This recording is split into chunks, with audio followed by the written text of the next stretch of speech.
أعوذ بالله من الشيطان الرجيم. بسم الله الرحمن الرحيم. قل متاع الدنيا قليل والآخرة خير لمن اتقى ولا تظلمون فتيلا. وقال رسول الله صلى الله تعالى عليه وسلم: وارض بما قسم الله لك تكن أغنى الناس، أو كما قال عليه الصلاة والسلام. عزیزان مکرم، دوستوں، بزرگوں اور بھائیوں، دروس حدیث کا یہ سلسلہ جاری ہے. پچھلے درس میں اسی حدیث کا پہلا جملہ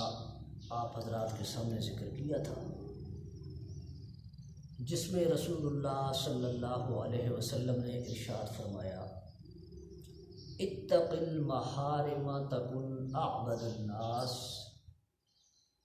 تم حرام اور ناجائز چیزوں سے، معاصی اور منکرات سے بچ جاؤ، اپنے آپ کو بچا لو. تکن اعبد الناس، تم لوگوں میں سب سے زیادہ عبادت گزار بن جاؤ گے، سب سے بڑے عابد بن جاؤ گے. اسی حدیث کا دوسرا جملہ ہے: وَارْضَ بِمَا قَسَمَ اللَّهُ لَكَ تَكُنْ أَغْنَى النَّاسِ. تم اللہ رب العزت کے فیصلوں پر، اللہ رب العزت کی تقسیم پر راضی ہو جاؤ، تم لوگوں میں سب سے زیادہ غنی ہو جاؤ گے. پہلی بات کہ غنی کسے کہا جاتا ہے. ہمارے ہاں عرف میں عام طور پر غنی کا معنی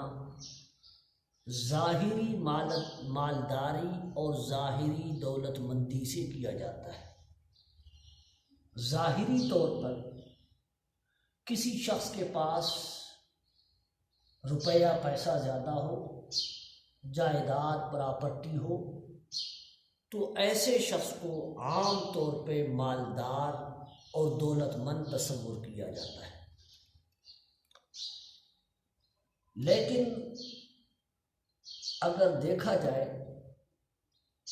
تو غنی کا یہ معنی درست نہیں. غنی کا درست معنی یہ ہے کہ وہ شخص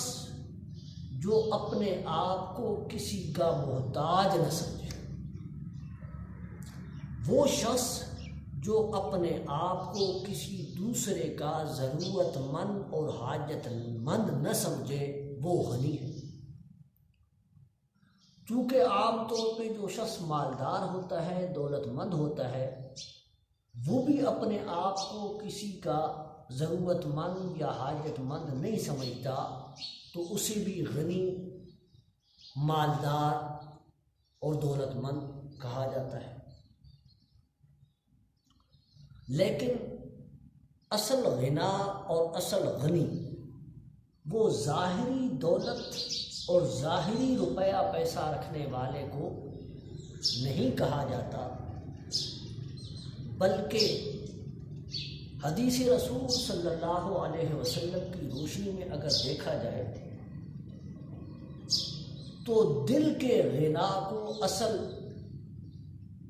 غنی کہا جاتا ہے. جو دلی طور پہ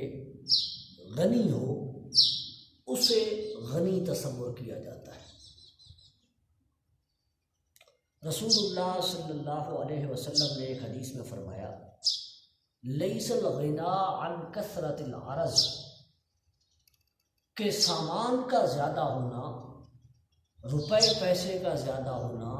جائیداد پراپرٹی کا زیادہ ہونا، لیس الغنا، یہ مالداری نہیں. ولیکن الغنا غنى النفس، اصل مالداری دل کی مالداری ہے، دل کا غنا ہے۔ ایک شخص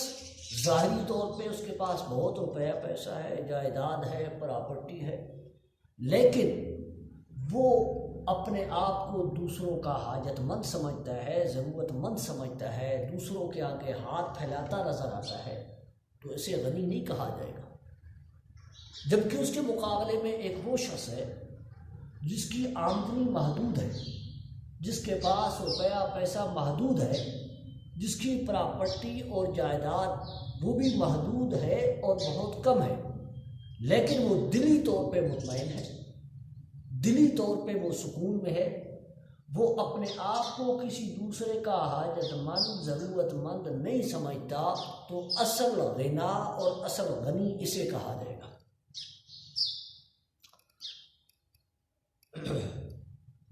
تو اللہ کے رسول صلی اللہ علیہ وسلم اس حدیث میں یہی سبق اور تعلیم دے رہے ہیں کہ تم اللہ کے فیصلوں پر راضی ہو جاؤ، تم سب سے زیادہ غنی ہو جاؤ گے۔ اس حدیث میں دو سبق ہم سب کے لیے موجود ہیں۔ پہلی چیز قناعت اور دوسری چیز رضا بالقضاء۔ قناعت کسے کہا جاتا ہے؟ قناعت کے معنی یہ ہے کہ آپ کسی چیز کے حاصل کرنے کے لیے جو جائز اور حلال اسباب اور تدابیر ہیں وہ اختیار کریں، جو مناسب اس کے لیے دوڑ دھوپ ہے، جدوجہد ہے، کوشش ہے، وہ کریں اعتدال میں رہتے ہوئے، اور پھر اس کے بعد جو کچھ حاصل ہو جائے آپ اس پر راضی ہو جائیں، آپ شکوہ شکایت نہ کریں، ناقدری اور ناشکری نہ کریں، بلکہ یہی ایمان اور یقین رکھیں کہ میری قسمت میں یہی تھا، اللہ نے میرے مقدر میں یہی لکھا تھا جو مجھے مل گیا۔ اسے کہا جاتا ہے قناعت۔ قناعت کے معنی یہ نہیں ہوتے کہ آپ اسباب اختیار کرنا چھوڑ دیں، تدبیر اختیار کرنا چھوڑ دیں، آپ محنت، کوشش، جدوجہد چھوڑ دیں، دوڑ دھوپ چھوڑ دیں، نہیں، اسباب اختیار کریں، لیکن اسباب اختیار کرنے کے بعد جو کچھ حاصل ہو جائے اس حاصل شدہ چیز پر راضی ہو جائیں اور اس پہ قناعت اختیار کریں۔ دوسری چیز جو اس حدیث میں مل رہی ہے وہ ہے رضا بالقضاء، کہ آپ اللہ کے فیصلے پر راضی ہوں، جو کچھ آپ کو دیا، جتنی مقدار میں دیا، جس کمیت میں، جس کیفیت میں دیا، آپ اس کی ناقدری نہ کریں، ناشکری نہ کریں، بلکہ اللہ کی اس تقسیم اور اللہ کے فیصلے پر راضی ہو جائیں۔ اللہ کے رسول صلی اللہ علیہ وسلم خود دعا کیا کرتے تھے، اور وہ دعا میرے اور آپ کے لیے بھی ہے کہ اللہم قنعنی بما رزقتنی، اے اللہ جو کچھ تو نے مجھے رزق دیا، روزی دی، اے اللہ مجھے اس پر قناعت کرنے والا بنا، مجھے اس پر راضی ہونے والا بنا دے، کہ میں بس اس پر قناعت اختیار کروں، اس کو اپنے لیے کافی سمجھوں اور تیرے اس فیصلے پر راضی ہو جاؤں۔ کتنی مبارک دعا ہے! اگر یہ دعا میں اور آپ شروع کر دیں اور اس دعا کا جو حقیقی مقصد ہے اس کو پہچان لیں، تو یہ پریشانیاں، یہ دکھ، یہ تکلیفیں یہ خود بخود ختم ہو جائیں۔ ایک اور موقع پر اللہ کے رسول صلی اللہ علیہ وسلم نے ایک اور دعا فرمائی، اللہم انی اسألک الرضا بالقضاء، اے اللہ میں تجھ سے قضاء پر رضا کا سوال کرتا ہوں۔ کیا مطلب؟ کہ جو کچھ تو نے میرے لیے فیصلہ کر دیا، جسمانی طور پہ، روحانی طور پہ، غذائی طور پہ، یعنی جو کچھ تو نے میری تقدیر میں میری قسمت میں لکھ دیا، میں اللہ تجھ سے سوال کرتا ہوں کہ تو مجھے اس پر راضی کر دے، مجھے اس پر راضی رہنے کی توفیق نصیب فرما دے۔ اسی طرح ایک اور حدیث میں اللہ کے رسول صلی اللہ علیہ وسلم نے ایک اور بڑی شاندار دعا کی، اللہم قنعنی بما رزقتنی ولا تذہب طلبی الی شیء صرفتہ عنی۔ اے اللہ، جو کچھ تو نے مجھے دیا مجھے اس پر قناعت کرنے والا بھی بنا، اور جو چیزیں میری قسمت میں نہیں ہیں، میری تقدیر میں نہیں ہیں، تو نے میری قسمت میں نہیں لکھی، ان چیزوں کے چکر میں پڑنے سے مجھے محفوظ فرما۔ وَلَا تُذْهِبْ طَلَبِي إِلَىٰ شَيْءٍ صَرَفْتَهُ عَنِّي، جو چیزیں تو نے مجھ سے پھیر دی، مجھ سے ہٹا دی، میری قسمت میں ہی نہیں لکھی، تو خواہ بخواہ میں ان چیزوں کے پیچھے لگ کے پریشان ہو جاؤں، تکلیف اٹھاؤں، دکھ اٹھاؤں، اے اللہ مجھے اس سے بھی محفوظ فرما۔ دیکھیں، رضا بالقضاء یہ ایک بہت بڑا علاج ہے، کیونکہ اگر آپ اس چیز کو نہیں اپنائیں گے، آپ کے پاس دو ہی راستے ہیں،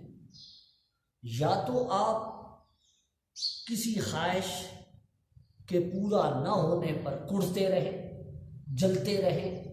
اپنا سکون، اپنی صحت برباد کرتے رہیں، ایک صورت تو یہ ہے، لیکن اس سے حاصل کچھ نہیں ہوگا، آپ کی بے چینی مزید بڑھے گی،